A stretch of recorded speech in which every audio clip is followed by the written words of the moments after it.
Okay, I see everybody's here, everything's live. Good night, everybody. Welcome to Fatherhood Talks, your weekly dose of fatherhood, where fathers come together in a fatherhood think tank and talk about topics that affect our whole community, mainly centered from our families.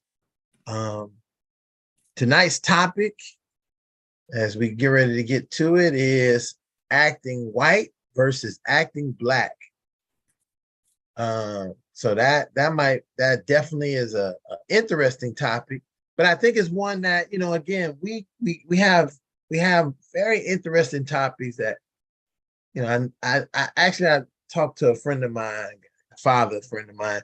He said, I don't get to come on the show, but I was able to listen. I'm able to listen to some of these some of the videos.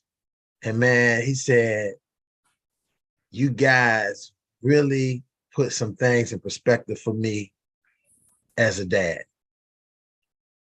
You really put some things in perspective for me and how I can, do some things and manage things and you guys don't just have regular topics, you have everything. And that was, and he said that was a great thing. So it's great. So tonight we're going to have this topic. And so I know that a lot of the dads on here can definitely speak to this, because this is something when we're talking about dealing with our kids and beginning to get them in a certain place.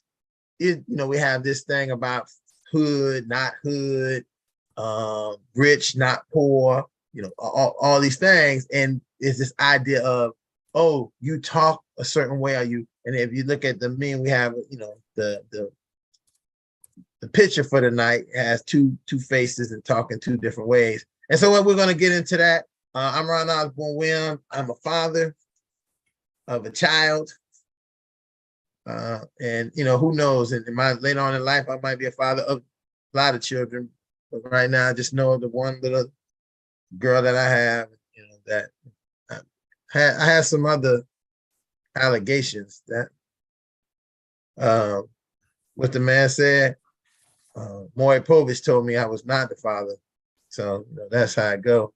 But that's just a little humor for the day tonight. Just a little humor because I'm real hyped today. I had a meeting with some people about fatherhood stuff, so I'm really hyped. So let's get into it. Let's let the fathers introduce themselves and let's get this topic going tonight, guys.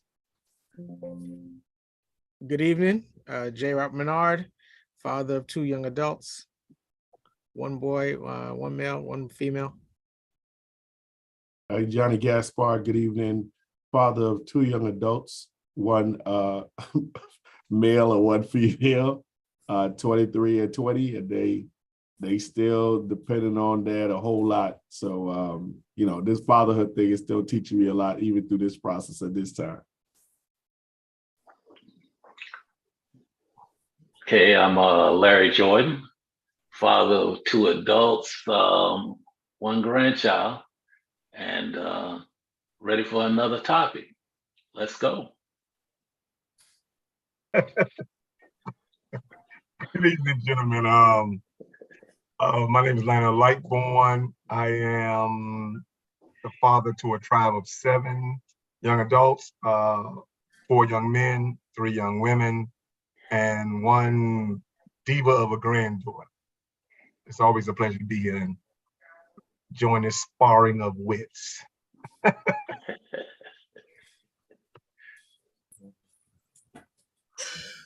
Good evening, gentlemen. My name is Ed Tenney. I'm a father of 3 biologicals, 3 steps, and I got a grandbaby in the lap. So I'm pulling double duty. And shameless plug, my youngest biological son is an actor.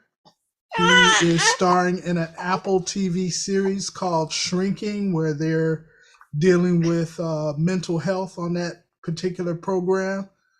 If you have Apple TV Plus, check him out. He's one of the co-stars in that TV series. Congratulations, Ed. Congratulations. Bless him, man. Thank you. Thank you. It's he's a cool dude.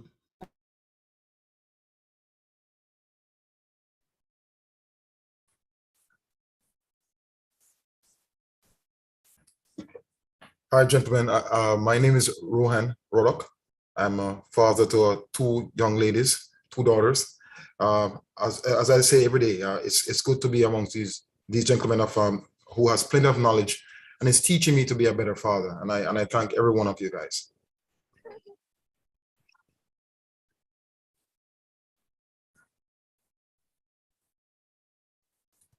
One of them just walked across your background. There's another one. That's what they do. That's what they do.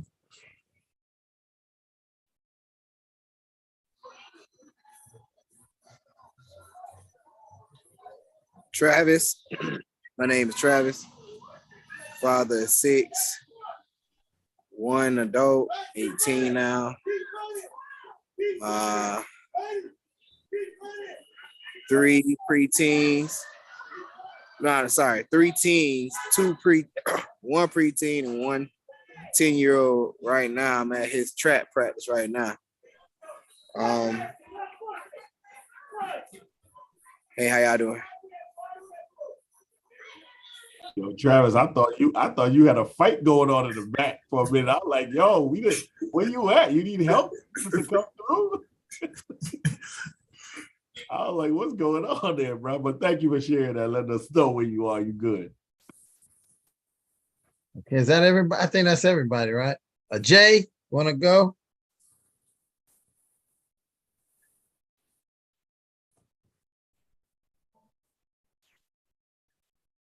All right, so let's get into this.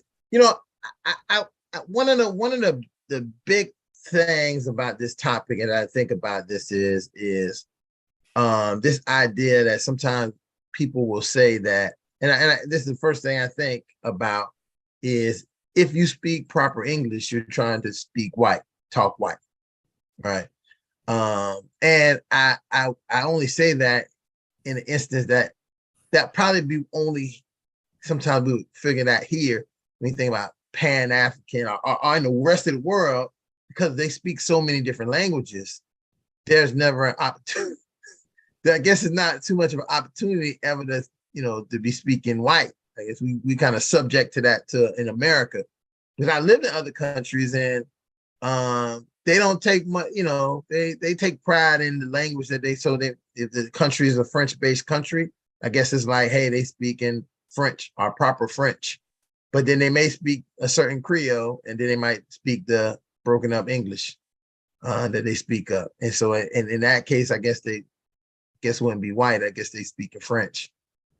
I don't know. I don't know how you figure that out, but it does play something on our psyche in this country, and even something for us to think about as fathers, in the aspect of, what do we tell our kids when they get to a certain point and they have to make these decisions about how they're going to be, how they're going to represent themselves. What does it mean to represent themselves? And I think especially for our young men, because young ladies can get away with a lot. I think sometimes they get away with a lot more of code switching comfortability than sometimes our black males. Black males can catch it all the way around sometimes with the code switching. So I throw it out there. Let me see what you guys think about that. I mean, the idea of what do we do as dads, and even if some of us dads even know how to do, some of us as dads even know how to code switch. We don't even know what that. Some of us we don't even know what that is. So that's not even something that we can even say. It's almost foreign language to be saying you talking white, because I don't even know what that means. What's the term you use, Ron? Code switch? Yeah, code. I mean, normally what we see, and I just so to give people usually say that in many settings, and mainly black people, minorities, and I would say mainly us as black people are finding ourselves having to code switch to make the dominant culture feel comfortable with us in settings that we really probably shouldn't have to. Because I say that, especially for Black Americans in some sense, because it's a lot more acceptable for someone who is Black, who is not American descent, to use whatever language they want, and people don't have a problem with it. They're held to, and I let me give a good example. When I lived in the Caribbean, I used to get told all the time that we can't understand nothing he's saying.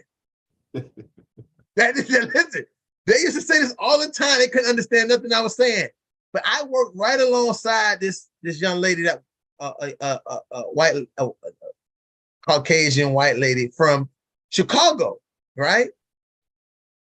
Right. So me and her used to do trainings and presentations together all the time. I was Mr. O, she was Miss K. We worked as a team. She would always look at me and laugh and say, why can't they ever understand what you're saying? They should be able to understand you better than me. And I said that maybe because their expectation is that I would speak like them. Interesting. And so it is not natural to see me in their vision, and then my mouth is saying something different than what they expect to see me as the person. Whereas when you talk, they listen because they expect you not to communicate with them, and it's a phenomenon. So you see people in certain settings. So I then became very good at speaking St. Lucian with a St. Lucian accent, and the whole 9 yards. I was so good. I was an actor doing plays, and people was like, "Wow, he was from St. Lucia. When did he go to school at? Where was he born?" And the lady told the lady one time, "No, he's from America. He's just up there acting." So that's how good of an actor I became, to learn the code switch for the comfortability of the people I had to present in front of. Mm-hmm. But I was acceptable to do that, but I think that I would probably feel uncomfortable to have to do that in other settings. Like I don't very care to do it here in America ever, because I feel like, if I use some Ebonics, it is part of my heritage to use. You may not like it. You may find it distasteful. You may find it like that's not the right language, but it is a part of my genetics. And I'm not going to shy away from it, because it's an important part of our genetics, who we are as descendants of oppression, I would say sometimes. Good point. Well, I'm sorry. Go ahead, Ron. I'm gonna be sitting on this for a minute. Go ahead. I'm gonna let Lightwork come back. No. Bring some calm to it, because I'm about to. Okay, so this was a topic I literally just had a conversation with a young man in my office about literally a few days ago, actually yesterday. And we were talking about it because he is from Haiti and I am from St. Croix in the U.S. Virgin Islands. And because I'm from an American territory, I was born American, but I'm from the Caribbean, I still have an accent. So I don't necessarily speak patois. I speak English, just with an accent, okay? And because of that accent, it creates a difficulty for people sometimes to understand what it is I'm saying, because they're not used to it. And it forces me, if I'm going to speak in my accent, and this is where I was, where Ron is talking about code switching, for me, it wasn't necessarily about needing to change me, but more sort of make my life easier in my communication with who I was conversing with. So it wasn't necessarily that I didn't want them to, hear my accent or whatever. It was just an ease of communication for me, because I hated having to repeat myself because somebody didn't understand me. And if you're talking in a business setting, the last thing you want to do is have to repeat something you said, because it takes away from the, I would use the phrase, the importance in that moment of the point that you're trying to make, because now you have to repeat it because someone may not have quote unquote understood it. So for me, it's been something that's impacted me from a child. Like when I left St. Croix in the U.S. Virgin Islands, my accent was extremely heavy. Like as much as I tried the American twang, as we called it in the islands, I could never perfect it. So I go to California for my last year of high school, and my accent's so heavy, when I'm in class, they ask me to read, and I swear, you know how you reading, and you have some kids that you're in class and they can't understand, they can't read well, so they get embarrassed by it. It wasn't that I couldn't read well. They would laugh because my accent was so different, and it would just irritate the hell out of me, so I got tired of reading.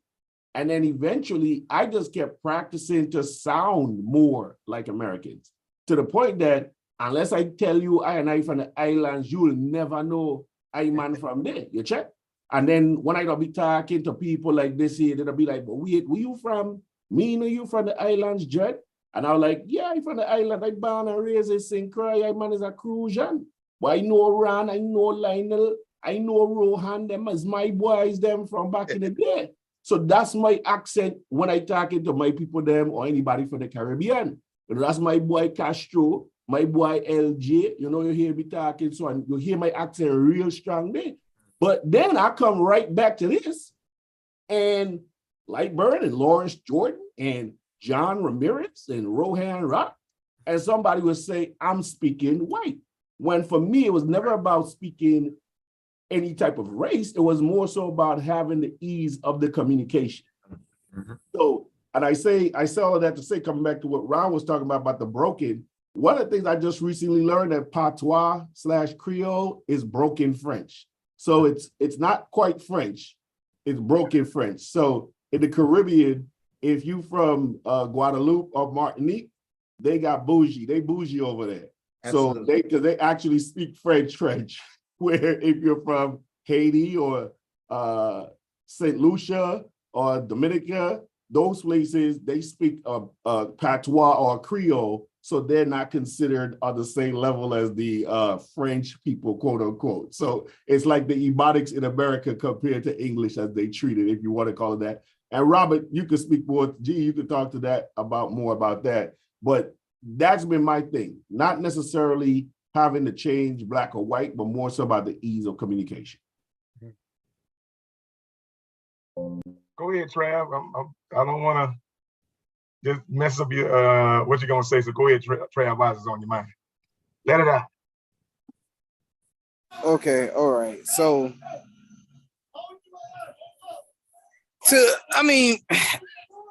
to how I feel or to understand where I'm coming from is to understand, like, my kids see that, you know, my tone or my posture or the way I talk to certain people of color, of different colors. And I feel like kids, you know, reacts to that or see that because they look up to you and they notice that's what you do, because in your, okay, so, you know, I'm young, so basically, yeah, well, I'm not young, but like in the 90s, you know, my mom would talk to, you know, a richer or a Caucasian or, you know, however you want to put it, type people in a proper tone to how she would speak to a person of color. And I've learned that, and I've noticed that, and I've noticed that when we talk about this, like a person who talks white or a person who talks proper or a person who talks this, that, you got to realize, understand that it's these day and times now, it's so fluent to try to not, I guess, you know, disrespect somebody or, you know, Me Too movement or however you want to call it. So you try to, I guess you would say, feel them out. Because, I mean, feel them out and try to talk and try to try to talk to them in a way to calm them, or at least let them know that, you know, you're not a threat. You know what I'm saying? And I guess that's how I was somewhat ways, because, you know, talk to a person like, I'm at work. When I'm at work, you know, I'm yes sir, yes ma'am, or you know, no problem, I could get that for you. Or yeah, no problem. You know, let me change the order. Yeah. And then when I get around my homeboys, hey bro, go ahead and give me that thing over there. And you know what I'm saying? Like, it's I guess you would say it's a way of trying to I guess how I would say, you know, make a person feel comfortable. Correct. I 100%, like I said, the ease of conversation, because you're not gonna have that conversation with your homeboys. Yo, Tim, can you please pass me that? No, you're like, yo, bro, throw that over here to me. That's how you gonna talk to your friend, because the ease of communication versus if you're in a workplace, you're gonna speak a certain way. So I definitely agree with what you're saying, Travis. It's more so about the ease for many people. It has always been about the ease of communication versus necessarily a race.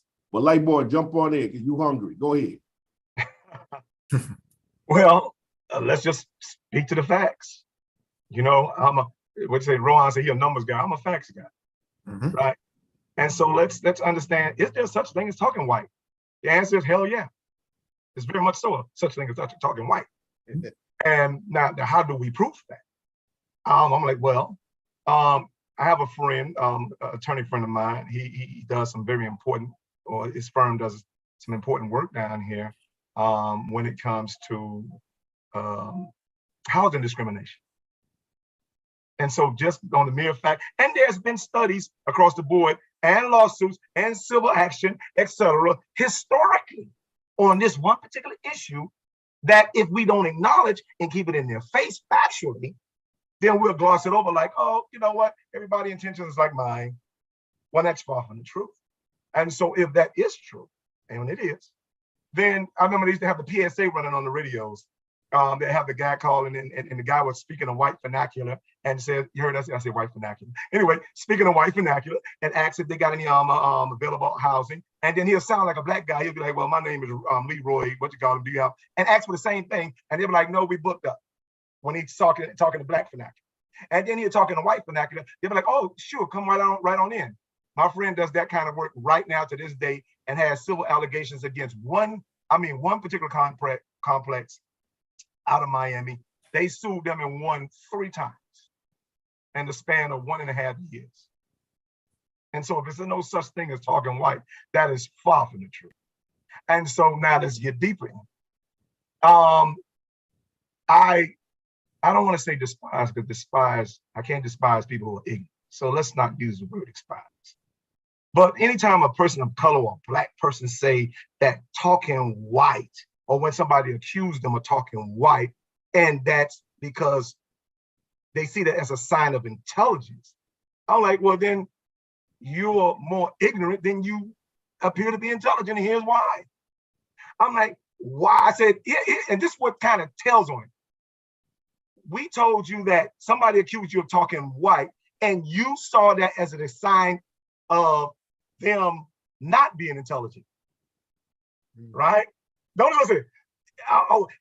And not to mention, you saw it as a sign of intelligence. When the fact is, it's not really a conscious sign of intelligence. It's really an ignorant sign of inclusion. So it has nothing to do with intelligence and everything to do with inclusion.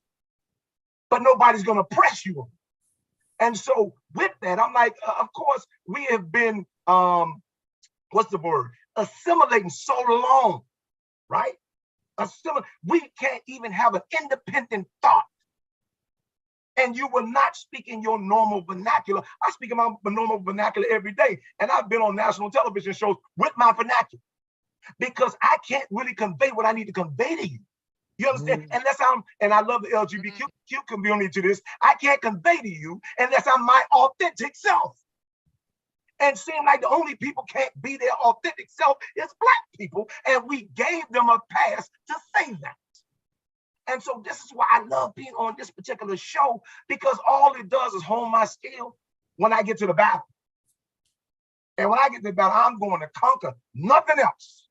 You understand? For the right, for just people to simply be black. And so with that, I think we need to, I say, first of all, if you don't have the intelligence, right? Not the imitation, because sometimes you got people and they'll just regurgitate what they heard just to simply sound intelligent, not an original thought in their body. But when you have the intelligence, it's my job to teach ignorance. You may not can unlearn anything. You understand? And the only thing you can unlearn is ignorance, nothing else. And so with that, I think that we need to, first of all, we have to renew our mind, like the Bible says, and to renewing our mind. This is why church is so important because you got to get up and a really good teacher to understand what that really means. And so when you renew your mind, you renew your narrative. But how could you can never really understand something you was ashamed to be anyway. But I'm gonna just leave it right there for now. You know, Lightborn, hold on, wait. I have to disagree with some that Lightborn said. I think there is no talking white. I think there's a proper way to speak, and I think there's the Ebonics way to speak, and both are correct. Because you have to look at, like you like to say, you have to look at the history of where they come from, right? And so when you allude to that, because going back to what Gaspar said, if you take the Creole language, the Haitian Creole, a lot of people were shunned it and would rather speak French. Well, if you understood the history of Haiti, Creole was developed as a language that the slave masters did not understand. And that's how the slaves started to communicate, because what happens is that they put so many different cultures, Black cultures together in different tribes of Africa, that they had to figure out a way to communicate with one another. Even the natives of the native Indians of Haiti, because Haitian is a dialect of many different languages. You have Spanish, the native Indian language, different African languages. And so they merged those languages, created their own language in order to communicate. And that's the birth of Creole. So for me, and you do have some Haitian people who will say, I won't speak Creole. And I think, like you said, that's a very ignorant statement to make. Not when it's the language that freed you. It's the language that brought you power. And so when you look at speaking, I think it's a matter of where you are versus who you're communicating with, so you get the ease of language, like Gaspar said, because Ebonics, as they termed it, you speak that with your friends, amongst people, and then when you get amongst people who are not of your ethnicity, your race, you're going to speak differently, because you're going to do it for the ease of the conversation. And so I don't think that I do think that someone who says you sound white when you speak, I think that's an ignorant statement to make, because when you speak properly, it's not about speaking white or speaking Black, it's about speaking to the environment that you're in. And so I'm sorry, go ahead, but notice what you said. And this is what's going to victimize you right here. Notice what you said when you speak properly. Now think about it. And you said that so unconsciously. You said properly, as if you understand. And so the question is, it's not the fact that the person is not speaking properly. It sounds like more like who they speaking to. Correct. That's what I was saying. Like, is the environment that you're in. And so when you look at dialects, right, and you start talking about dialects and languages, someone will say, like, when you speak patois, they'll tell you you're not speaking properly because it's a broken form of a language, right? So that's where you get the term of speaking properly from. And that's where I'm using it from. I'm not using it because I think the American standard way of English is proper, because there's so many different variations to contradict the rules in the English language that it's amazing. The simple spelling, C-O-M is comb, but C-O-M-B is comb, T-O-M-B is tomb. It should be tomb. Just those little things, you see the confusion within it. So I'm not saying that the American Standard English is proper. I'm just saying you're going to speak in the different environments that you're in, you're going to use, like Gaspar was saying, the ease of the language. Just like when I'm in a room and I see that I'm speaking to some people who speak Creole, but they're not grasping what I'm saying, I switch to Creole and I speak to them in Creole, because it's going to be for the ease of the language. So I don't think there's I don't think there's a speaking white or speaking Black. I think there's a speaking to your environment. Let me let me come back, and I think that I definitely really identify with Lionel pointing out, because there is this viewpoint of in speaking, that speaking has something to do about identifying who you are, right? And you need to fix your speaking to make who you are more appropriate to other people. That's not, I think that's, and it's only isolated in many instances, or maybe in my lens, if I only seeing isolated in many instances to Black Americans, because there's a very large point where there's an opportunity for, in America, anybody use all their language and talk any way they want to talk, and they're accepted, and they're literally, even in the people down south that they don't like speaking all the Spanish, they still accept them. They're, down there in Florida City and what's that? Homestead. They blah blah blah blah everything. And guess what? No one, that'd be like, oh, that's them. That's what they do. It's only you find that Black Americans have to fit into a box of a stereotype that almost like you can't have your own language. You can't have something because you are almost still not your own person. Imagine your kid recognize, and this is the part that we have to think about, the globalization of education in the world.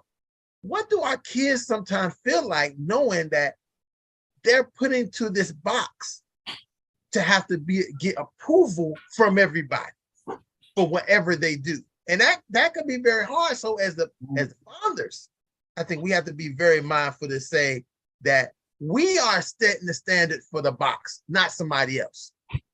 And I think that's what it is. And I think you hit it on the head.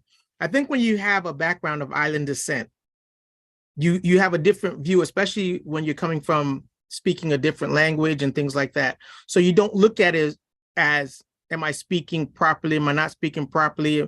It's just a matter of, like I said, speaking to the environment, because for me, for instance, with my Haitian background, I identify with the Haitian culture. So if I speak Creole, I'm speaking properly.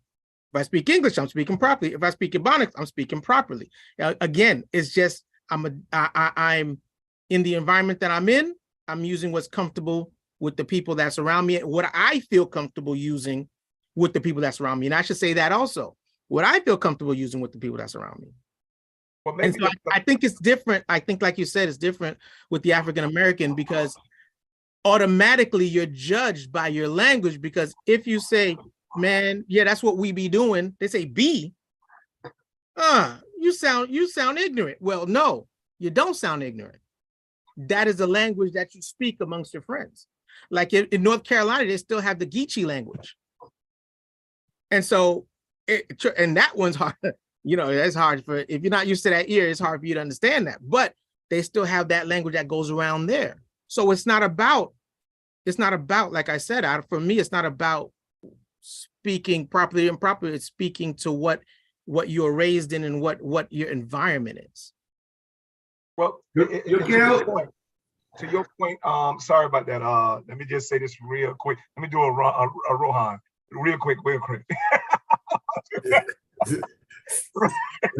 To your point, Rob,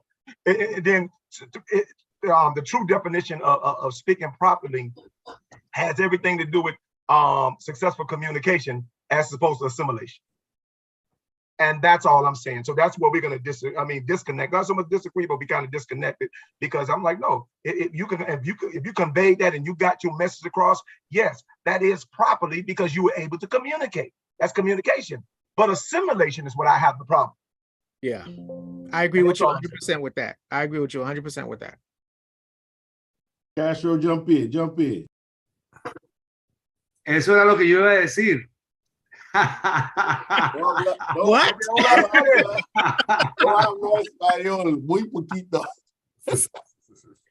What I was gonna say was exactly what Lyle said, is assimilation, right? How can a group of people talk a certain way? Like that means you have no identity, right? And I believe the big issue that my apology for being late, but the big issue as an immigrant is that I came to this country, just like that, my fellow friends from the islands, I came to this country with another native tongue, right?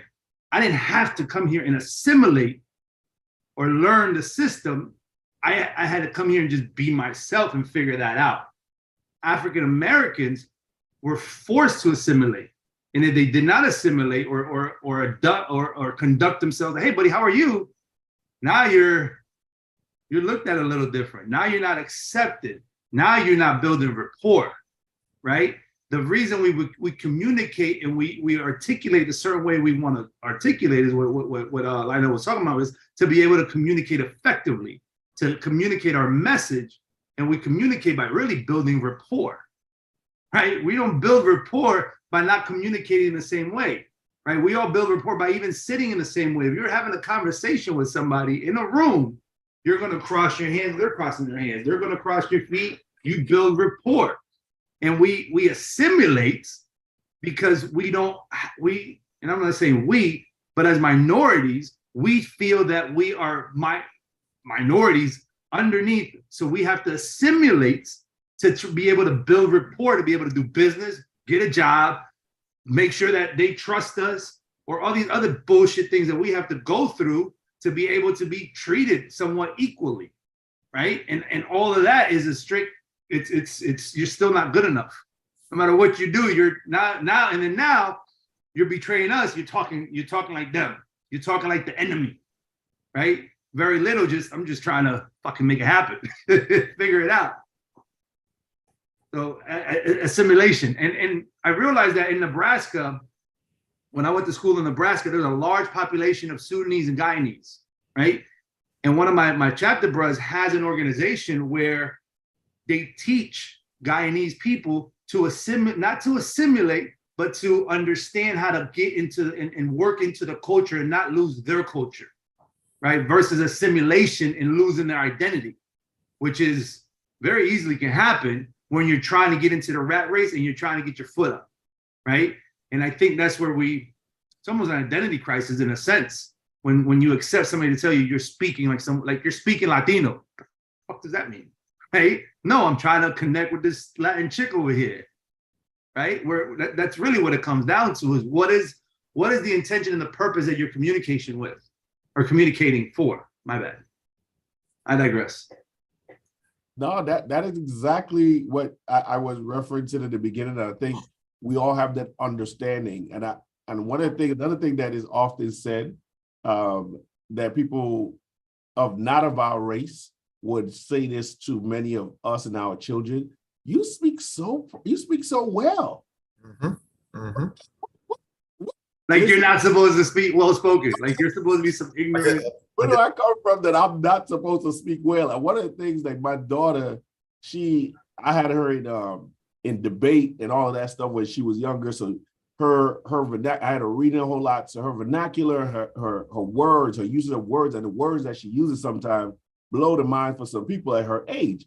So I remember many times I'd be with her and we're having a conversation with an older, non-melanated individual, and they would use the phrase, "She speaks so well, so proper." Like, wow, good job. Like, I'm looking at, good job. I wanted to cuss, but the individual in me who now understands where I am in reference to society, listened, didn't comment, didn't accept it necessarily by saying, "Oh, well, thank you so much."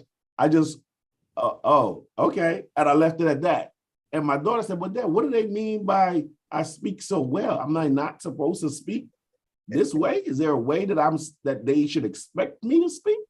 And that's the question that I had to stop and think about before responding, because that's one of those things, you know, when like kids would ask you what is sex, and you want to answer it, and you're like, hold on, let me think about that before I answer that question. So when she said that to me, I said, "No, baby, there's no way that you're supposed to speak.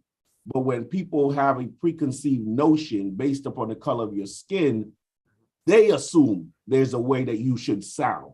That has nothing to do with you. That's their ignorance." So when I ended up sharing that with her, she said, "Oh," so she took it away from her and placed it back on the individual that made the statement, where initially she wondered, okay, well, what did I do that made them say, is there a way I'm supposed to sound?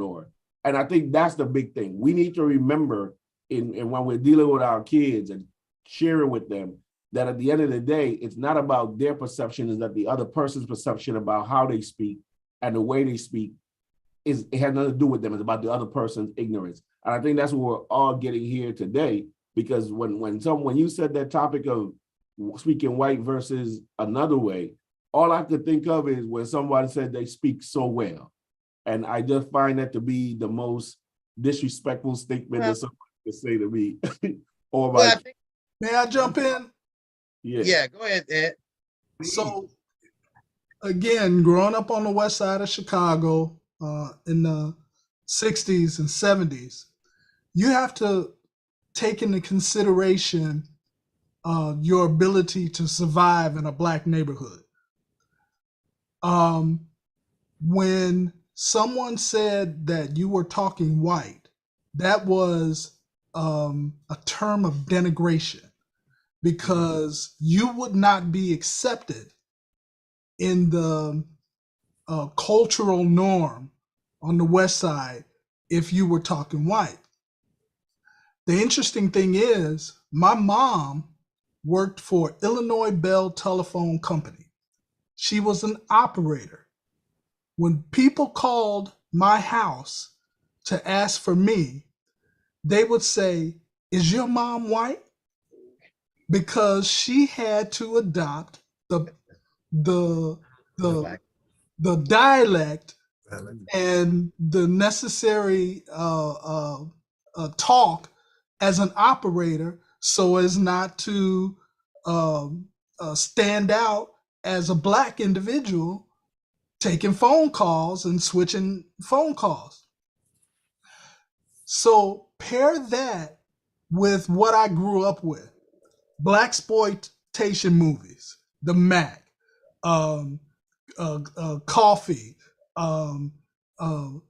Black Mama, White Mama. When you think about all the actors that were portraying what it meant to be Black in those blaxploitation movies, you can even look at some of the TV shows, The Jeffersons, That's My Mama, What's Happening, all those old TV shows. The narrative from the media perspective was, this is how you are to conduct yourself language-wise among your people. You come out of box in the Black neighborhood, that was fighting words. Well, you talking white. No, I'm not, because I'm defending the fact that I am Black. So there's an interesting psychological thing that goes on depending on your generation and how you grew up. My daughter went to Deerfield Beach's magnet, what do you call it? The International Baccalaureate Program. They had that magnet program inside of Deerfield Beach High School. Deerfield Beach High School was a D school, but that program was A-rated. Mm-hmm. She would go to lunch and gym with the public in that school. So she would get harassed because of her diction, her ability to pronounce words, and it sounded white. And I would have to help her understand that these people who were challenging her that way didn't want you to seem superior because of your language and how you talk. I had to do that for all three of my kids. Funny thing is, my middle child, he's so ghetto, I don't know where he got that from. But I found out as he's an adult, that dude can flip it, twist it, and depending on what circumstance or what scenario he's involved in, if he's in a professional environment, you would never know. But you get around him and those fellas, it's almost as if he's an islander who can turn off their dialect depending on their professional circumstances. So I guess I'm saying all that to say, depending on who is calling you about talking white, it can be either a term of what do you call it? Endearment? Opposite of that. Okay. It's an insult either way. Derogatory. That's what I'm Yeah. talking about. Okay. It can be placed as a derogatory term depending on who's throwing it your way. So I don't know. I guess it's very interesting when I think about how I grew up, the media that I watched, the people I was around, how all of that transpires, and it's interesting how hearing the Islanders and those like Brother Castro coming from a different country basically. It's just interesting. Anyway, that's my story, and I'm sticking to it.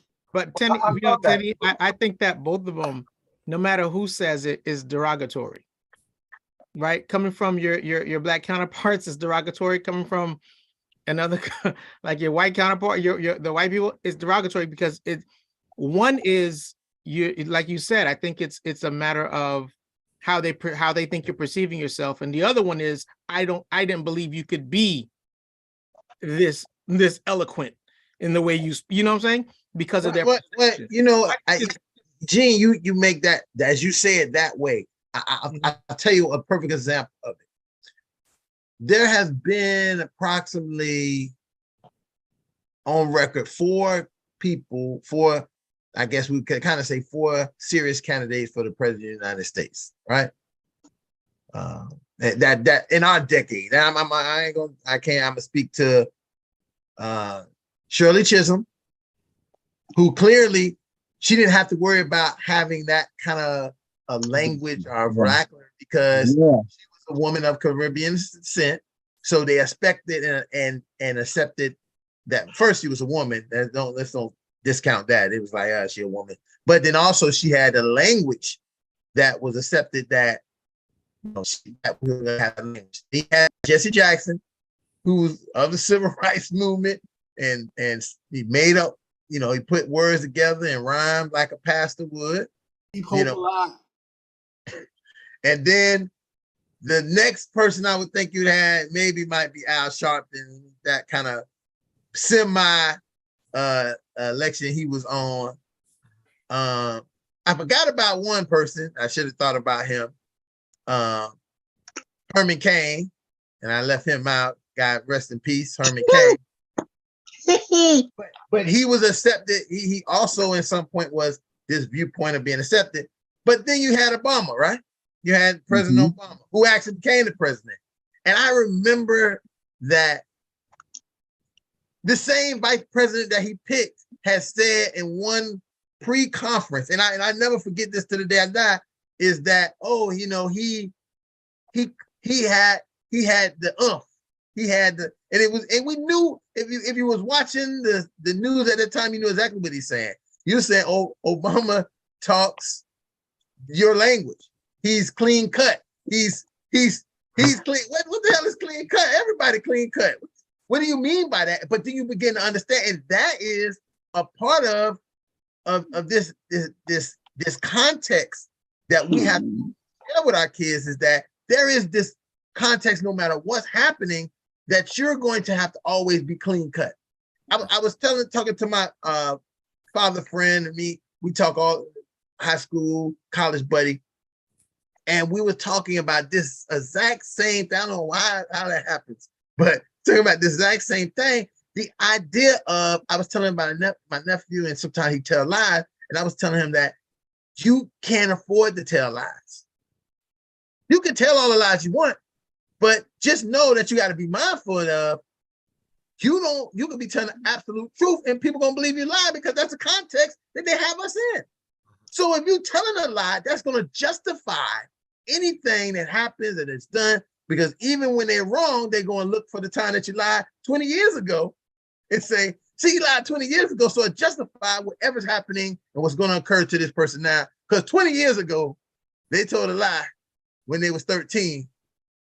So it mattered today, because if they lied when they're 13, we don't know if they was going to lie today, even though everything you found out about the person was absolutely the truth and it was none of that. And so we have to really think about this bigger context of acting white, acting black, in reference to how it plays for us to really instruct our children for their own self-esteem. And I really bring that part about the self-esteem part, because we have a culture that always looks at anything that's black is bad.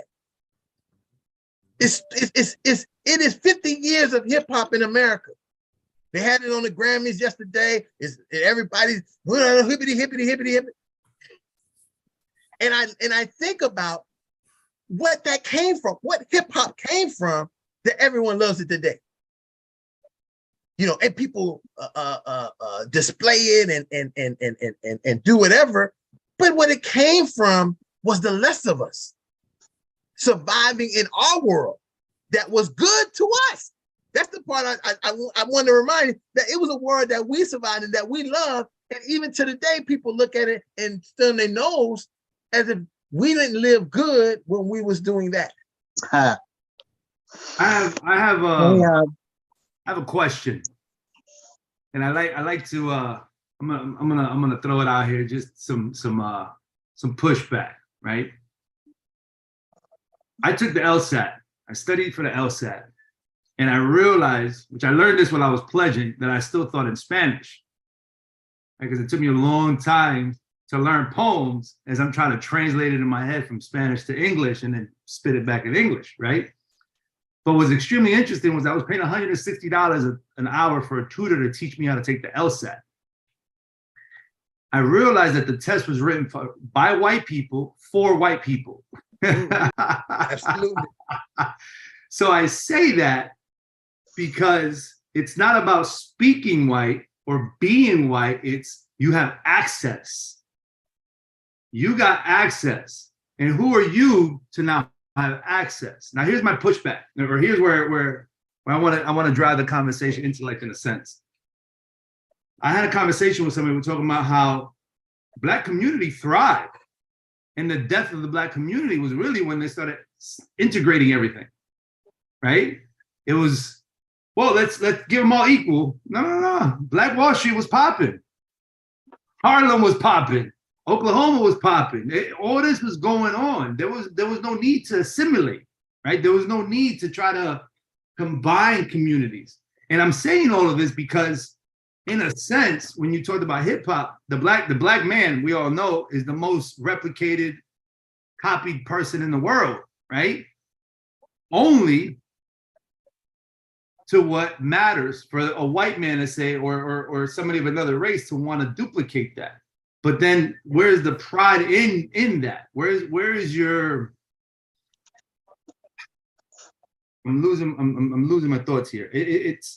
I feel that the desire to want to be almost makes you want to lose your own identity, right? Like it's like it creates an identity vacuum in the sense, right? And if you're not grounded in yourself, you get lost, right? And I didn't realize that you could take the LSAT in Spanish, which doesn't work for me because I only got third grade education in Spanish. The point being is, these things in the system was created in a certain way to keep certain people out, right? And when you break that system, when you break that cycle, now you're looked at as like, oh, okay, you got certain access. And I think that's a point that I like to get some feedback and some thought on that, on how the crowd feels about that, and how does that affect how we think? Because just because you speak a certain way doesn't mean you think a certain way. And just because I speak with an accent doesn't mean I think with an accent. Oh, Right. So let me hold on, like, boy. Yeah, you go ahead. You just opened up. I want to tackle some of the things that you asked. Okay, so the thing about that is you have it. Okay, so now your question is kind of loaded in a sense, because you have it where the Black culture is revered, but in the news, it's a stain. Mm. So, yes, they buy the music, they exploit the music, they exploit the people, all the while publicizing how bad the people are. So it's kind of like a contradiction, a paradox. We love everything about the culture. We love the people of the culture, but the people of the culture are terrible. And so in the news, they create a narrative of everybody that's Black is bad. But at the same time, making money off of everything that Black people do, from fashion to music to food, everything. And then what they do is they release it in a way that's more palatable to them, so they don't have so there's like not a negative blowback that they can suffer. I don't know if I'm explaining it correctly. I don't know if you're following me, Castro. Maybe like want to be able to drive my point. I mean, you said, let me just say the one thing in there. They love the things you create, but they don't love you. Yeah. That's, to me, it's very simple. They love all the stuff that you create, but but historically, that's how the country has been established. They love everything that you could do for them and what you have done and do, but they don't really care for you. Well, here's the thing, and I'm going to tell you, this is the most potent thing that I was trying to get my point across too, and I'm glad you said that because it helped me formulate this. If I acknowledge you as the creator of a lot of things, it then changes the way people have to view you, because now they see the potential and power you truly have. The only way I can keep someone down is continuing to take what you have, but in the same breath, make everybody else not see your value. And if it wasn't for me, you would be worthless. And so that is kind of the narrative that they've spun when it comes to the Black community.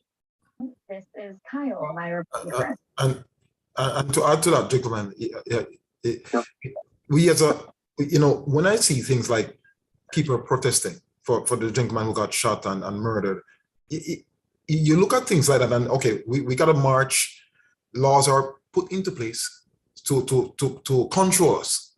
And you look at the scenarios, like we're always, I like to use the word advocating, but in most cases we're fighting.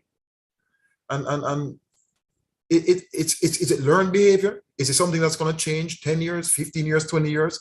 But one thing for sure, most people, I always say it's fight for scarce benefits and spoils. And what I mean by that, it boils down to money. Somebody is trying to get the power. Somebody's trying to have the upper hand. Somebody wants control. And I hope that as we move along as people, despite our backgrounds and our history, we can share and live in harmony. Because if you look at the society today, everyone is angered, everyone is angry, everyone is the expectations are not being met. And if we continue down this road, I'm sorry to put this in, but we are in a bad spot. And as fathers, I think we need to teach our children, especially fathers that are present and active with their children or their child, stepkids, to tell them that what you see today is not the norm. We have to find ways to communicate and to deal with the issues that we deal with every day. We deal with money, we deal with health. And I'm a health guy. I'm going to say this, health plays a big role in all the drama that is going on today. And let's just advocate for our kids and teach them, because I'm telling you, it's not looking good in these schools having these shootings. A lot of things need to change. And it starts with us as fathers, because our children look towards us to be a model and to teach them what's right. That's what I have to say about that.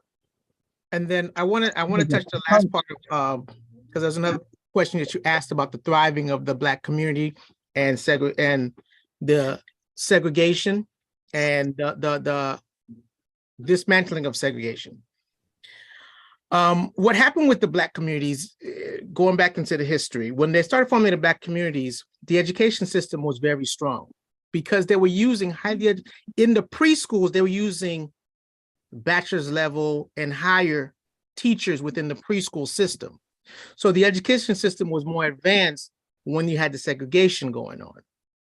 When they dismantled the segregation and started placing started placing African-American kids into the white schools, you started going into the white system, and that was their learning, their tests.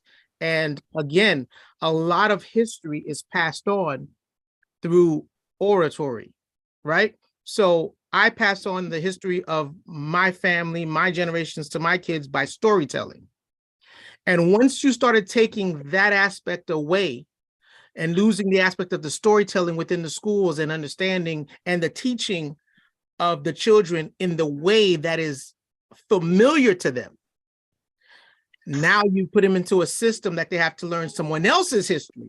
Because when I'm in the Black schools, in the Black community, I'm learning Black history, and I'm learning a more richful history of my people.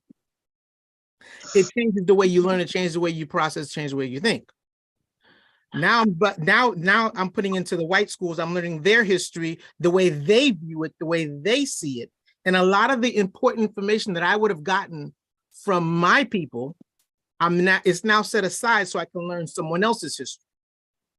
And the bad part about that was once you started to break that down, the oratory piece of it, the storytelling within the families also went away, because now I'm trying to teach you someone else's history so you can get into their education system, so you can assimilate to their way of life. Right. And so that's where that piece comes from when you're talking about the dismantling of the Black communities and the Black Wall Street, so to speak. Once you broke that down, then that's where the Black communities start to suffer. And you got to understand that back in the day, the Black communities, even down here, they were rich with music, vibrant. You had white people coming to the Black communities to go to their clubs to listen to people like, Ella Fitzgerald, Duke Ellington, all those people, because that's where they would play. And so the Black communities were rich and vibrant. Go ahead, Lightfoot, I'm sorry.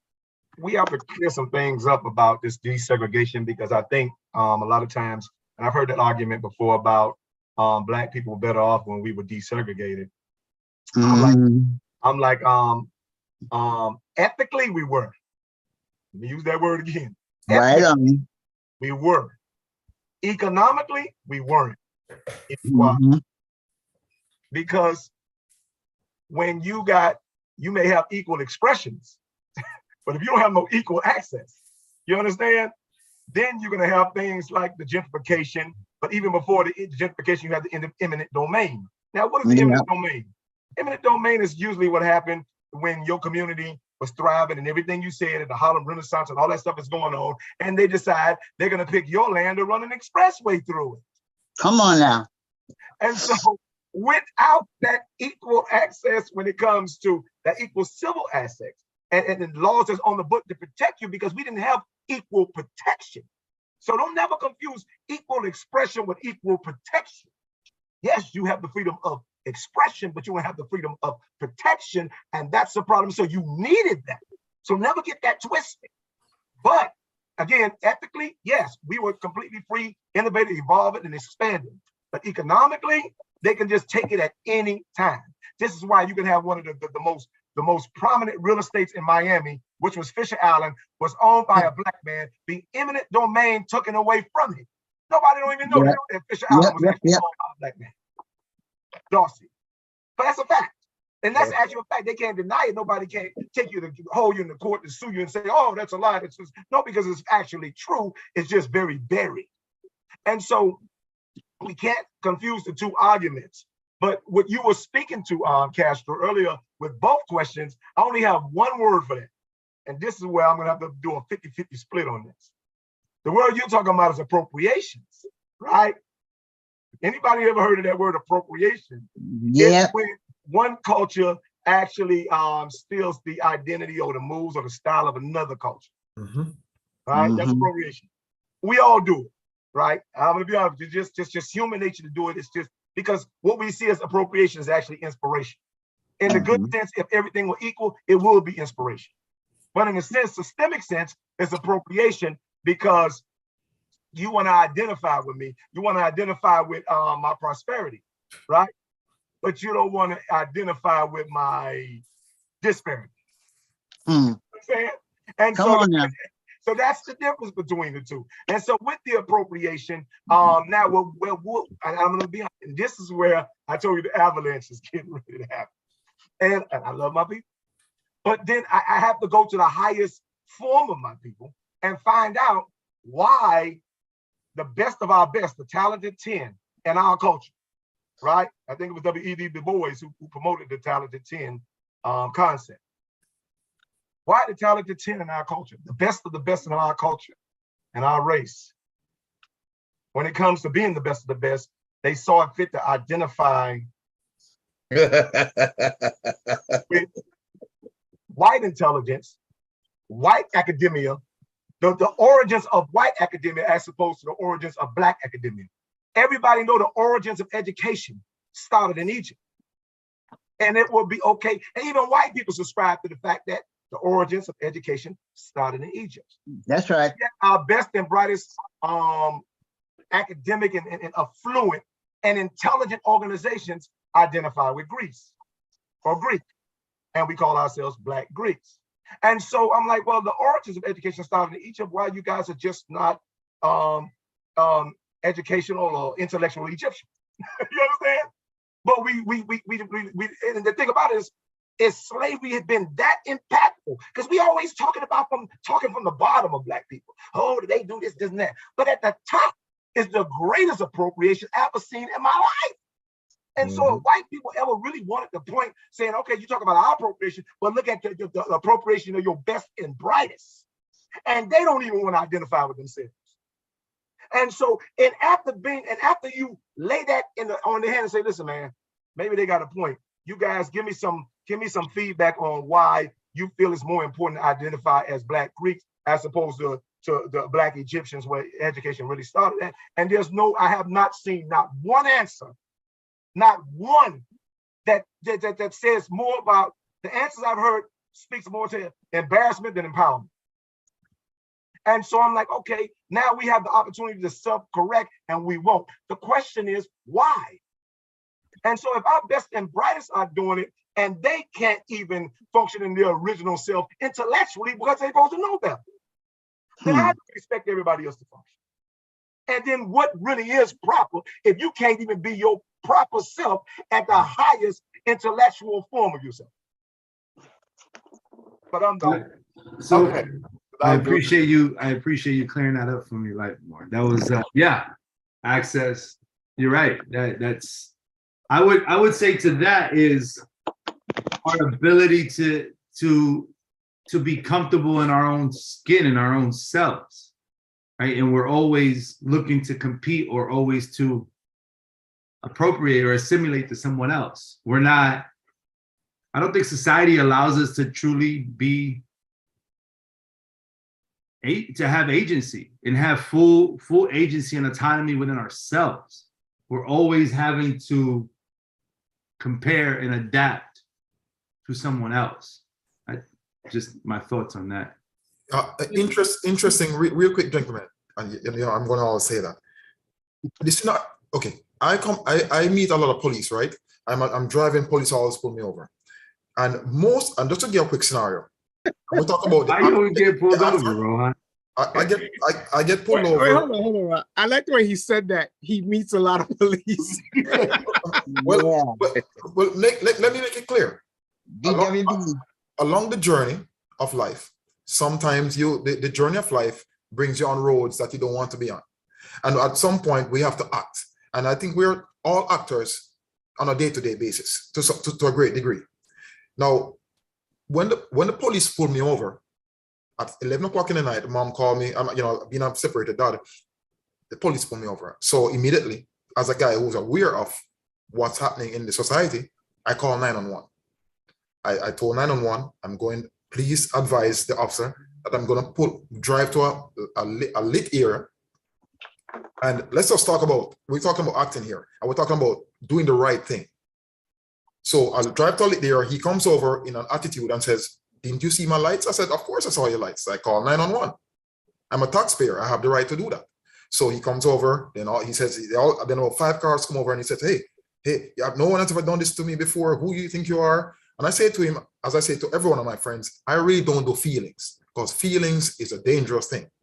So anyways, he's there, he's talking. And I said, did I do something wrong? I keep my hand on the steering wheel. But the reason I bring that up is that I say it again. GWB, driving while black. Yeah. Hey, I like that term. You got to type that in. So anyways, we talked to the 911 operator, and here's the part that catches me. The operator says to me, are you going to keep me on the line? And I said, yes, I need you on the line. I need you on the line, because the same way that officer want to go home safe to his family, the same way I want to go home safe to my family, right? Now, I think from the ending back to the beginning, that's how I think in general. That's what's the kind of mindset I have. But we have some young men, and these are fathers, and that run. And whenever they see a situation, they run. And I hear rumors that they're doing something wrong. It's a reason why they run. And I know I don't want to put this in the topic here because we're talking about black and white, but it's I just can't figure it out. It seems to be repeating itself over and over, and we're getting the same results. And it seems like there are certain people who are more prone to die. They get shot accidentally. It seems to be, I don't know, we gotta try and figure out a way. I'll just say black versus white, because some would say you pretending to be white, you call 911 and you're trying to have control of the situation, but there are other guys out there who are dying. Did they run because they want control of the situation, or were they afraid of the consequences? I don't know, man. This black and white thing can be looked at in many different ways as we go along the journey in life. And I'm not going to say white, because to some degree it's right. Let me say that, because white, I rather say right than white, if you get what I mean. What? Right in the sense, meaning if you can talk, if I'm communicating to you now, and I'm trying to communicate the best way I can, we seem to be using this term white, and I'm like, what is there a gesture here that they speak a certain way, or it's always comparing against that particular group versus doing what is right? Because if you do what's right, you're in most cases protected by the law. But I'll say this, Rohan. I'm gonna bring it back to the topic, which is about the speaking part. Yes, right. When you tried to juxtapose those two words, white with right, you always got me lit with you, because I was about to say what? So he's saying because it's white is right. No, I didn't mean that way. I know you didn't. I'm just saying, in where we're conversing at how you said that, if somebody's not listening to you, they could have easily took that route. There's this saying in the black community that I know. white man's ice is colder, right? So when you hear that phrase, the white man's ice is colder, does that make sense? Rohan, I'm asking, the white man's ice is colder. The white man's ice is colder. Does that make sense? No, to me, because it's ice. Right. And it's ice, so it's going to be cold regardless. Exactly. Who the odor of the ice is. And I say that to you because when we're talking about you speak a certain way, whether it be black or you sound like you're white, so you're trying to talk proper. I think at the end of the day, we all, from what we discussed and heard here today, we can jump from the positive thing of non-Black Americans to say, oh, it's about being able to have a simple conversation and be easy with it. We can be with, as Eddie shared with us, trying to survive in your community, because if you speak a certain way, you might be attacked by your own people.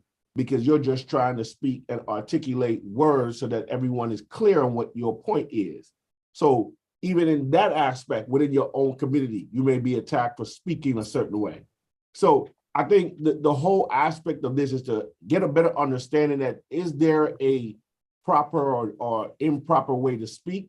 Some people will say yes and some will say no, because it depends on where you're coming from, what you're thinking about. Is somebody from Liberty City who is not the most read person having a conversation with W.E.B. Du Bois gonna look at him like, what is you saying? Because I don't know with the vernacular, especially with today, because we speak in so much slang that half of the time, even as us today as men, 35, 40 years old, half of the time I gotta ask my kid what that means. What's the new slang that they're speaking? And it has nothing, again, that's not necessarily proper or improper, but it's how they're able to communicate with each other and with an ease of conversation and be good in that environment of speaking. And I think that's what it boils down to. What is it that allows you to be at ease in the communication, to communicate accurately and effectively? And at the end of the day, whether that's sounding properly or speaking Ebonics, it's up to you as the individual at the end of the day. And I think, Ron, we close to finishing up, but I ain't wrap. That wasn't a wrap up yet there, Ron, but it was close. Good. But you know what? Going to I got something. Oh, I'm sorry. Go ahead. Go ahead. Go ahead, Elder. Oh yeah, because I had a situation that was personal. You know, I got back in town from being over in Korea in October 1978, and while checking the want ads in the paper, I saw where they were at Florida Medical. They were looking for a respiratory therapist, a technician at the time. And so, and this was a new paper that just came out. And so I called and I asked whether the position was still open. Oh, yes, it's still open. I said, well, can I come over in about 30, 40 minutes? Yes, come. We're looking forward to talking to you. You know, like I said, I just came from Korea. I had my 3-piece suit on that had tailor-made there in Korea. Same thing with my shoe, tailor-made there in Korea. So, you know, got dressed. I went to the HR ad for the medical. I sat there, and not too long as I sat there, the HR manager came out, and I stood up. I said, "Hello, I'm Thomas Alberry. I just called you about the respiratory technician position opening." He turned and looked at me and he said, "Oh no, that position has been filled. That position has been filled." I said, "I called you within about half an hour or so, and you telling me it's filled." "Yes, that position is filled." I said, "Okay, thank you for your time." I left there and I drove to North Broward off of Sample Road. I didn't have an appointment, but I just took my chance. Went on the second floor, and the restaurant manager happened to be in his office. So I knocked on the door, and I said, "Come in." I introduced myself, and I was looking for a position as a respirator. He asked me a few more questions, and he hired me right on the spot. And you know, I have not regretted that I worked for North Broward for over 30-some years. I truly believe that the best thing that happened to me was being not working at Florida Medical Thank you for because of sharing that. prejudice. Thank you. Yeah. Definitely thank you for sharing, Elder. Yeah. I guess my last point would be the fact that when we're talking about this black talking white and black thing, and just give some evidence to it. When you compare Barack Obama, President Barack Obama, who spoke the King's English, with the best of them, or to the best of them, probably one of the best in history to actually speak.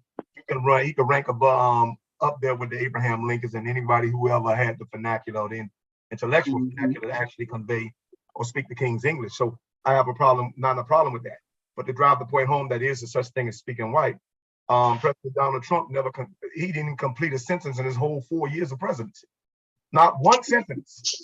That man had no grammar, nothing. And I said, and so we have to drive this point home. I'm like, and this is, I'm gonna tell you something, this is why I kind of love, and I do, I'm like, because the Bible tells me love, so I love Donald Trump for that, because he was able to be his authentic self. Yes. Even though Barack Obama was his best self, right? And so Barack Obama was his best self, and Donald Trump was his authentic self, and guess what? Guess who won out? And so I think we need to rethink this thing about what it is to be our best self versus our authentic self, and how far do it really get us? Absolutely.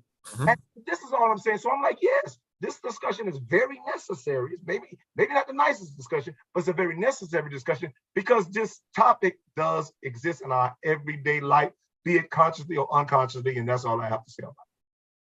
All right. I was gonna add to that, Lightborn, because after Gaspar had said what he said, I was gonna say, there is such a thing as a white country twang, and a lot, and so when you're looking at that, there's an improper way to speak that they have, and that they so it's, again, I think when it comes to speaking,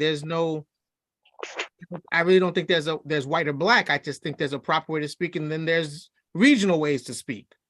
You know what I'm saying? Where when it comes to the American standard English, but I think that there is a cultural aspect to it that has to be taken into consideration, because culture is what drives a community. You see what I'm saying? So you have to take that into consideration when it comes to when you start talking about speaking and what it really means. And I think you said it best, Lightbone, when you said, as long as when you finish speaking, you've reached and were able to effectively communicate what you were trying to say, then you're speaking properly. Absolutely. Absolutely. Yep. Okay. Well, I mean, hey, this was another night of serious conversation, serious business. Had a lot of good comments, a lot of good points made tonight. Again, I want to thank everybody who was here tonight, all the fathers, as I go through Rohan, Elder Thomas, Larry Jordan, Castro, Jay Robert, Johnny Gaspar, Jay, Eddie, Ed Tenney. I say Lionel Lightborn, and looked like we had a couple other people. God is the truth. Oh, I know who that is. That's probably Mr. Strickland. So all the fathers that was on tonight, I want to thank you for joining us tonight. We'll be back here again next week. Another night. Anybody wants to have a little bit more conversation about this, tomorrow night we'll be having a conversation about being a 24/7 dad on our Wednesday night Zoom conversation. So welcome you to come and join us there tomorrow night. And with that being said, fathers, if you would just repeat after me. I am. I know I said, fathers, I am. I am a man of honor. I am a man of honor. I am. I am. I am. I am. I am a man of courage. I am. I am a man I of am man of courage. courage. I am. I I am. am. I am. I am. am. I am a man of respect. I I am. am a I am a man man of of respect. respect. Others, I said that I am. I am. I am. Say that you are. You You are. You are. are. Say that we are. We We are. God. Championship. Championship. Come for your help, Shaq. Yeah. Let me just say. Let me say Y'all one got my thing. crown. Next week, I almost, as I look at the calendar and look at the calendar, I realize next week we have our live get together. Oh, okay. Clarity on that. That's the John, 20th. you want? Huh? Where and when?